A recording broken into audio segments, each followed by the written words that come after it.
Woo! Oh, if you think traipsing around Detroit is bad, try walking around the floor of a movie theater when you're this high. Yeah, pretty sticky.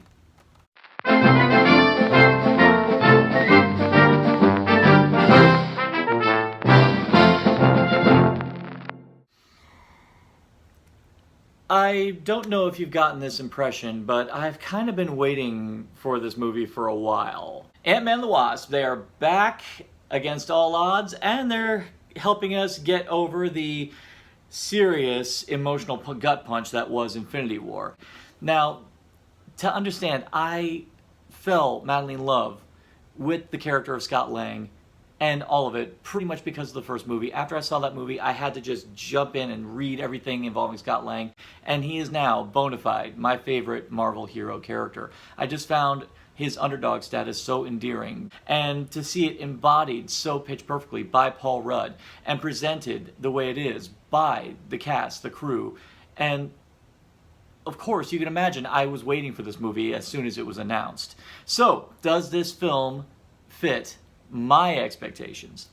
Let's jump in. The film is light, it's energetic, it's fast-paced, it's something of a chase movie, but not just any chase movie. This is like Marvel's answer to It's a Mad, Mad, Mad, Mad World, in that you've got a whole bunch of characters all in hot pursuit for one thing, where you've got Scott, Hope, and Hank all trying to keep a hold of their lab so that way they can jump into the quantum realm in order to rescue Janet Van Dyne. Meanwhile, you've got Sonny Birch, played by Walton Goggins, who's just trying to get it for the tech, you know, for the, oh, I'm a big bad businessman type thing.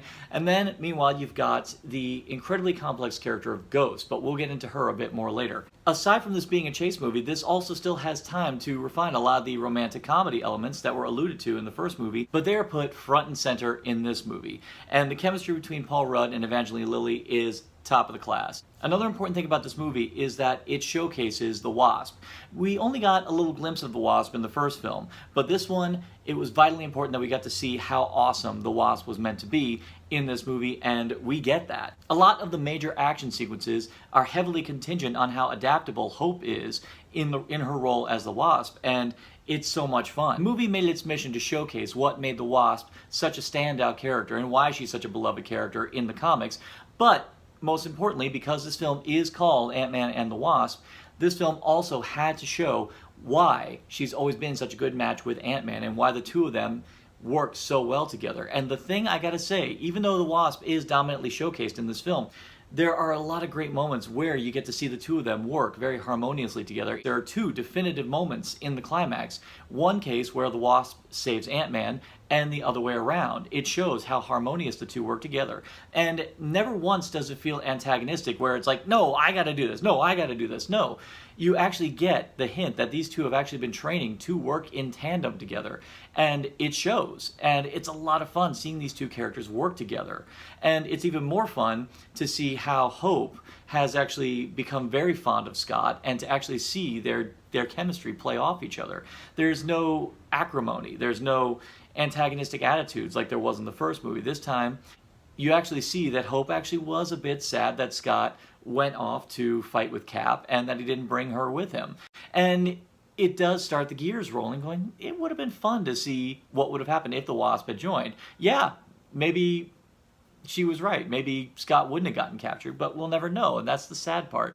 And that's a good thing. On sequel terms, this film follows up on the major plot thread that was kicked open by the first film when Scott entered the quantum realm and saw the glimpse of Janet Van Dyne.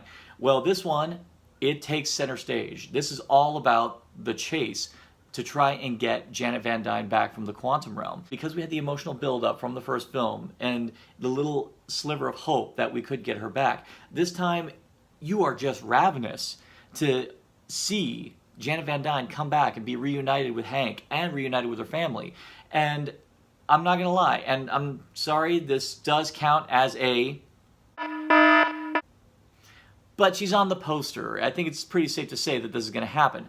It pays off big time, and also for extra measure, because all this kicks off because Scott has some kind of linked vision of Janet in the beginning of the movie, there is even kind of a nice emotional payoff when she meets him face to face for the first time. It feels like everything we fought to get to at this point pays off great, and I, myself, because this is the moment I was actually looking forward to, I felt great. So yes, the primary cast definitely get the spotlight, and they keep the spotlight as is meant to be. But that being said, some of the supporting characters are still trying to claw their way to steal that dang scenery, and of course I'm talking about Michael Pena as Luis. One of the great running gags in the movie ends up kicking off the thing that we love that Luis did in the first film. I'm not going to say it. If you've seen the movie and you know one of the funniest sequences, two of the funniest sequences in the movie involved a little quirk of Luis. That comes back in this first film. I'm not going to tell you how it kicks off, but the way it kicks off ends up segueing into another hilarious running gag. And I freaking died every time that running gag popped up. I love to see how Kurt and Dave are like going, oh God, he's doing it. And you as the audience are doing the same thing. So the supporting cast gets a lot of great meat to chew on as well. They're not just in the background. Actually, even more so, as I said, Kurt and Dave, beyond just being commentary on everything they're seeing, they actually get some good moments to play too. And actually even more than they got in the first film. You get this feeling that because Peyton Reed and all the writers, because they're not kicking off from a script that was originally written by another director, you feel this nice sense of cohesion as a result of it. And even with me saying the film's very cohesive, it's kind of interesting that I say that because the plot, really when you think about it, is very scattershot. And I think that was a deliberate choice because, yeah, you've got all these disparate plot elements between all the characters relating to their motivations. And because you've got all these plot threads, it lends so much to the chase concept. Because the whole reason for any chase to happen is because you've got all these disparate characters with their own motivations. You've got Sonny Birch being the corrupt businessman gangster type, and then you got Ghost. Now recently Marvel's had a really good streak when it comes to their villains, and while I'll definitely say I've had a lot more sympathy for the villains than other people have, the fascinating thing I gotta say about Ghost, she's not as complex as, say, Killmonger or Thanos, but I will say she was fascinating. If anything, she reminded me of a lot of the villains from the Tobey Maguire Spider-Man movies, in that the villains actually had an air of tragedy about them. Ghost is not, by any stretch of the imagination, 100% evil. And I really dug that. They lay out her whole story. I was going, oh man, this sucks. She genuinely got screwed, and it's actually legitimately sad. And it's a good place to be for a villain when you actually are kind of rooting for her to an extent. One side, yeah, you want Hank, Hope, and Scott to get Janet back. But at the same time, this could come at the cost of the eternal suffering of someone who, when she kicked off, was totally innocent. And that was fascinating. And Hannah John-Kamen, she really sold the torment of this character. And I was really kind of enthralled anytime she was on screen. And even more so with her, we also get introduced to Bill Foster, who in the comics is the character Goliath. And here he's played by Lawrence Fishburne. And there's a nice little twist with the character where at the point where it's revealed, you still don't know how you feel about Ghost. So you think he's going to be this thing that you're like, oh, you're going to hate, and comic fans are going like, what'd you do to this character? But then when you get deeper with him and you see how he feels about Ghost, you realize, no, he's actually not this what you think he is. He's actually more closer to what you actually feel the character should be. And the way it ends for those two characters, you actually are kind of hoping you get to see more of them.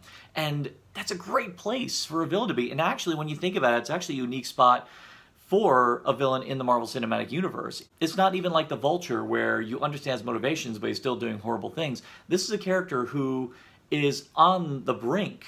So that made her very enthralling to watch.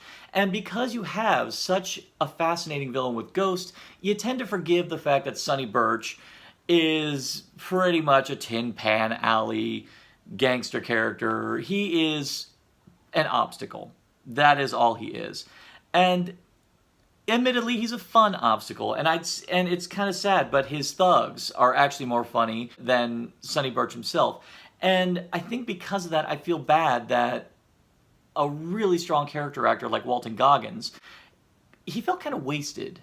Really. You feel like that was the opportunity where they could have cast someone who was a bit more obscure, and that could have been a really good kickoff point for him, but instead we're given a guy who really established himself as a very capable character actor, especially recently in shows like Justified or The Hateful Eight, which he was spectacular in, I felt like he was wasted in this movie. Another thing which I was very happy did not get sidelined this time around, particularly because she established herself in the first movie to be so sweet, so lovable, and unexpectedly awesome, Cassie Lang.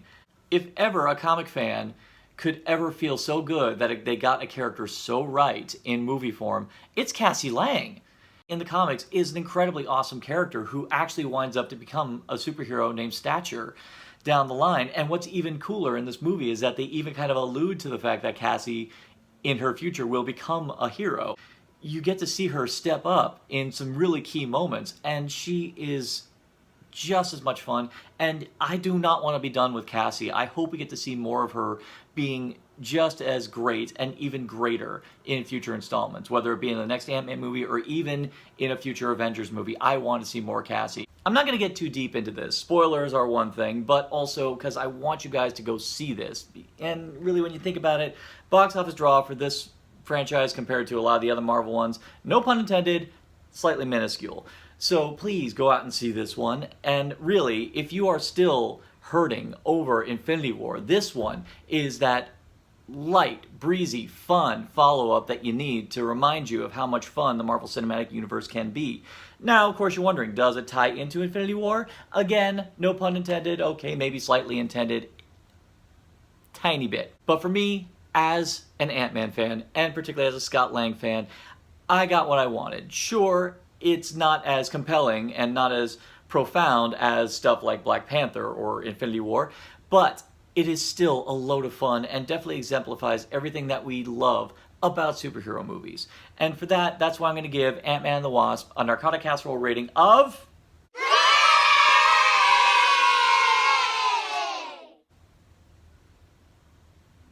Do you agree? Do you disagree? Do you think that this is trivial fluff when they should be aspiring to greater heights? Or do you think that this is exactly what we needed after having the crap kicked out of us by the previous entry? Leave it in the comments below, and for more addictive content on Narcotic Casserole, simply like, share, subscribe, click, thou shalt be served.